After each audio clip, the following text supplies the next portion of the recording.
Hello and welcome to another episode of Disney Movie Investigation. If this is your first time watching, welcome to the show. In each episode, we take a look at a movie that is featured on Disney+. On this episode, we are continuing our series on the Planet of the Apes movies as we take a look at the sequel, Beneath the Planet of the Apes, starring Charlton Heston. And if you are enjoying these videos, I'd please ask that you hit that subscribe button. That way you'll be notified with each new episode. Now, sit back and enjoy this episode of Disney Movie Investigation. So like I said, today we're covering Beneath the Planet of the Apes. This movie was released on May 26th, 1970. It was directed by Ted Post, and the screenplay was done by Paul Dean. The production company was APA Jack Productions, and it was distributed by 20th Century Fox. The budget was $2.5 million, and the box office return was $19 million. So in terms of the production, very quickly after the original Planet of the Apes became a success, 20th Century Fox soon put into production a sequel.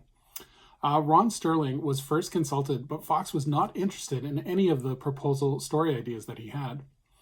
Pierre Boulleau, who wrote the original novel, wrote a screenplay called Planet of Men.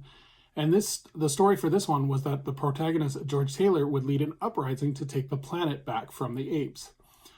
This was rejected by Fox as they felt that it lacked the visual shock and the surprise of the original. Associate producer Mort Abrams would write the story elements and then hire Paul Den to write the screenplay. Originally called Planet of the Apes Revisited, the story featured the personal trauma of the 1945 atomic bombings. Also, originally, one of the elements was going to become a half-human ape child, but this was dropped after makeup tests proved that it implied bestiality. The movie would pick up right after the first movie with the implication that New York was buried underground. Charlton Heston did not want to appear in the sequel. However, studio head Richard D. Zanuck said that he was important to the success of the sequel. Heston agreed to reprise the role with the condition that his character would be killed and that his salary would go to charity. Original director Franklin Jeff Schaefer was invited to return, but unfortunately he was committed to directing Patton. Roddy McDowall was also invited to return as Cornelius, but he was already in Scotland filming Tan Lin. Filming began in February of 1969, and the budget was originally set at $5 million. However, the budget would be reduced to $2.5 million because of the box office flops of Star, Hello Dolly, and Tora, Tora, Tora.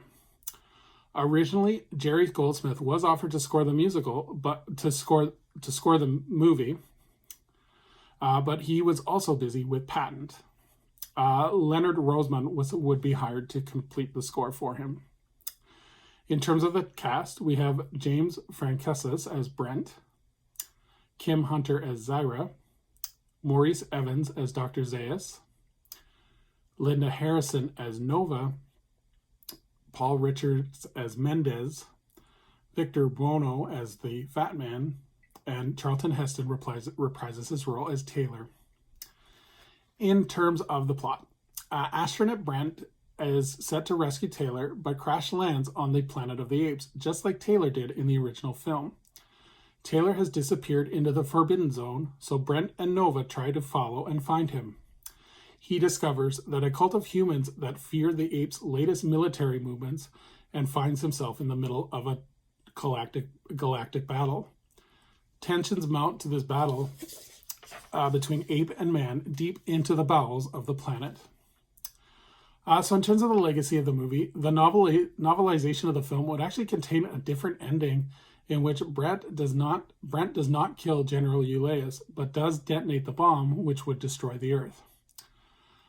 Gold Key Comics also produced a comic book adaptation in 1970, with Marvel Comics producing a different version in 1974 and 1976. And in 2015, IDW Publishing produced a series called Planet of the Apes, The Primitive Director, that featured characters and the ship from Beneath the Planet of the Apes. So, would I recommend this movie? This movie is really weird, and it's a complete 180 from the original film. I felt like when I was watching this movie that I was watching an episode of Star Trek. We definitely go into the underground and we meet the new versions of the humans, but it doesn't really build to anywhere. I know it kind of builds towards the bomb thing, but it doesn't build to any kind of like emotional climax or anything. I think this is a great example of 1970s sci-fi movies because it's kind of way out there. But I have to admit, I was a little disappointed with this as a follow-up to Planet of the Apes because it seemed like they were really going somewhere with that original ending. But then they do a complete 180, and probably because Charlton Heston didn't want to be in the full movie. That's probably where they had no choice. But I just felt this was a little disappointing. So, thank you so much for joining us here on Disney Movie Investigation. I would love anyone to please leave a comment below on what they think of Beneath the Planet of the Apes. And as we look forward to our next episode, we are going into the world of direct-to-video sequels as we take a look at The Hunchback of Notre Dame 2, starring Jennifer Love Hewitt. And stay tuned for our bonus story as we take a look at a Disneyland Paris show that is no longer featured. So until next time, I hope you have a magical day, and we will see you real soon.